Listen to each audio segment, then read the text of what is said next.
sa loob ng ring. Pagharap tayo sa ring. Suntukan tayo. Magdama. Tingnan natin kung sino ang unang makasa. Ang dapat ganito. Kadugdog mga ka-waiter. Magkakasok ka na tayo. Alam mo, ang tapong namin. Kakain muna ako bago ako umuwi. Yung mga kaibigan ko na nandun sa Sheraton. Dito kinukura. Hindi yung mga tropa ko lahat.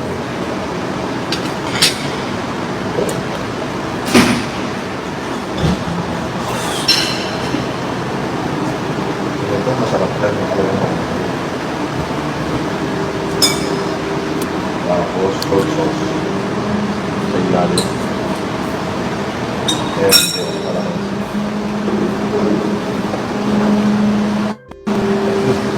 Ayun o.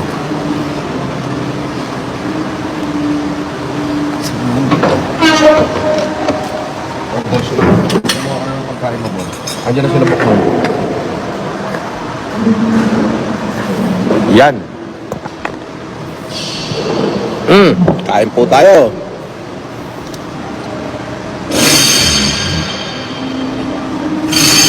Oh, good morning ho. Idol, good morning po. Tagal ako hindi nakasubaybay sa'yo. Kasi sira sipi ko. Mabuhay ka, Idol. Sabi ni Gats Gatchalian. Ganun, Gats. Sige, abangan mo. Mamimigay na ako ng sipi uli.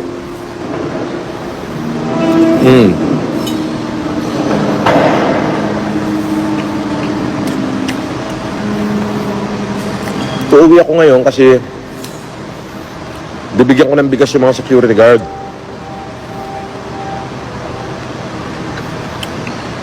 Doon sa village namin. Bon appetit. Thank you, Sasa. Mamimigay akong bigas ngayon. Lahat ng security namin, bibigyan ko ng tigi-tigisan sa ako. Yes.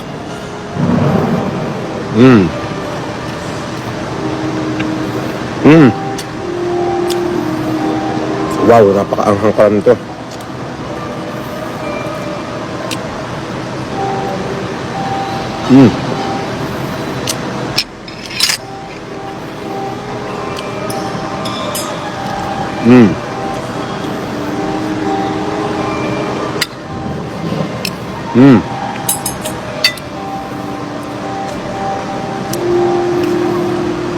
Good morning, Ma'am Jajakap. Breakfast po tayo. Hindi, kaya ako nag-live is kasi may nagsabi na inarkila ko lang daw yung Porsche.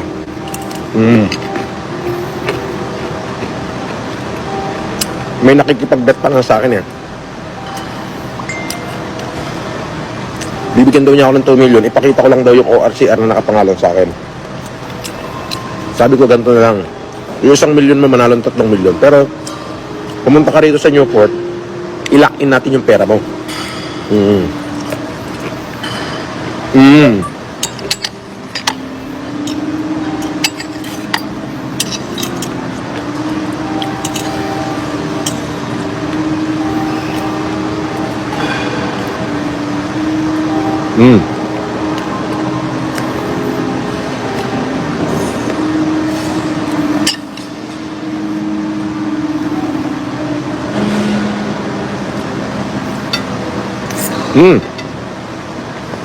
Nice.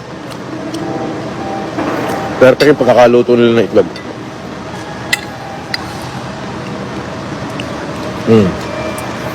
So, kaya pinakita ko, gumising talaga ako na maaga ngayon. At from here, kakain ako. And then, uuwi ako sa bahay. Naka-live to. And then, babalik ako dito. Using that Porsche. Pagkatapos ko mamigay ng bigas.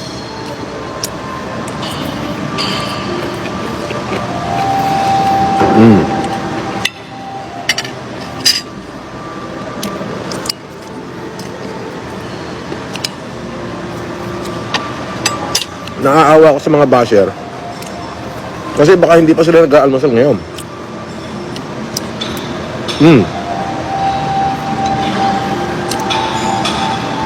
Ayun o. Yung mga security guard ng village namin, doon, sa buong village, bibigyan ko ng bigas, tagitigas ng sako.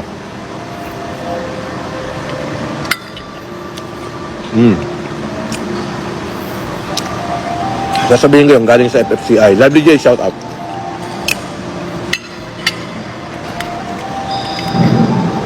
Ayun si Bong, kumukuha ng pagkain.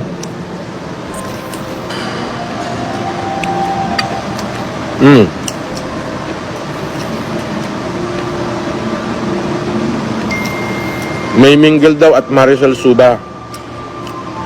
Hello sister, sabi ni Sasa.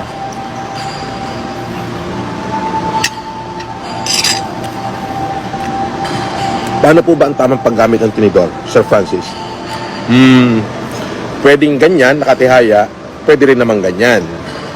So, pag kasi nakataob, malalaman mo yung tinatawag na etiquette decorum, tinidor at saka kutsilyo. So, doon mo makikita kung ano yung etiquette decorum. What is etiquette decorum? Etiquette decorum imply observance of the formal requirement governing a person behavior, lalo na pag kumakain, yung behavior sa table. In polite society, and a sense of whatever is appropriate for a person of good breeding with high moral manner, values, and good taste. So, pwede naman ganito. You can hold your tinidor the way you like it. Okay? Pero ako kasi nakataob yung tinidor, nakaganyan. So, kaya tignan nyo, kapag kinuha ko tong egg, ayan o, tignan nyo. O, ayan, nakataob yung tinidor.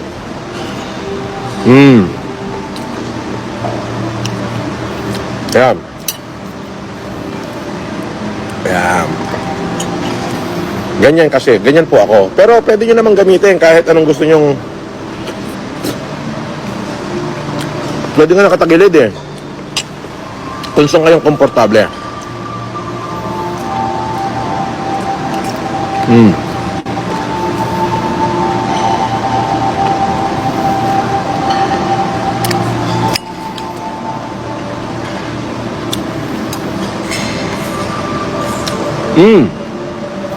Wing Emoy, ingat po Sir Francis. Thank you. Stop. Sagutin ko muna yung about the corruption. You know, the desire for a better living is deeply rooted for outlook of over decades. And this unending poverty and misery of the Filipino people is hard acknowledged and probably never come to an end. Because the corruption in our government, in the system of government, is really do rampant. I mean, nagaharing ganap. Long before we were born, there already been a corruption. But this time, sabi nga ni General Magalong, systematic. And you know, I'm happy, because the president of the day today tried to create a remarkable change in the lives of the Filipino people. And he is trying to change the country's fate and destiny. But hindi pwedeng ganun lang. Hindi pwedeng investigasyon. There should be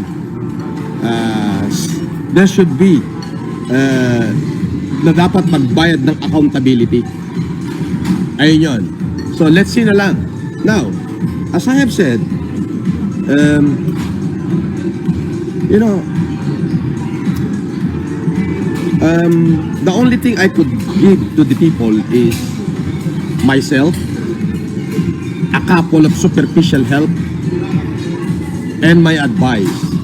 Advice that they can carry through the years. Anong klaseng advice yun? People must become braver in face the life, facing life. Become more productive. I do believe that if people more producing than they consume, we are at peace. And if people more consuming than they produce, and then not only their life, but including the life of their family as a stake. Again, as I have said again and again, the world has evolved. We have developed so much technology, but we almost lost humanity. Our knowledge become better, so much better than yesterday. Our knowledge made us cynical, and our cleverness made us skeptical. We always strive for the best, but many of the Filipino people feel too little, especially towards those less fortunate people of the society. Again, what we need in this country, more humanity rather than technology. We need kindness and gentleness better than cleverness. Why? Because the absence of these two quality in the heart of man, life will be savage and all will be lost. As an ordinary man before, I already did try to awaken the hero inherent to every man. Because I believe that every Filipino is a hero. By blood, by birth, you know, and by country himself. You know, sa akin sa ngayon, I lost an appetite when regards to politics. I just want to live a normal life, but able to love again and able to help again. Ayan. So, hindi ko man nasagot lahat-lahat ng katanungan mo, Sojak 1898. I hope there is a little na I could satisfy your mind when it comes to your question. Siguro, I can add up a little to save the people.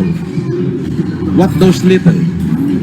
Little that I know it's beyond my reach. But more than my reach, ayoko mangako. Kasi hindi naman ako sarswelang tao. Ayun yan.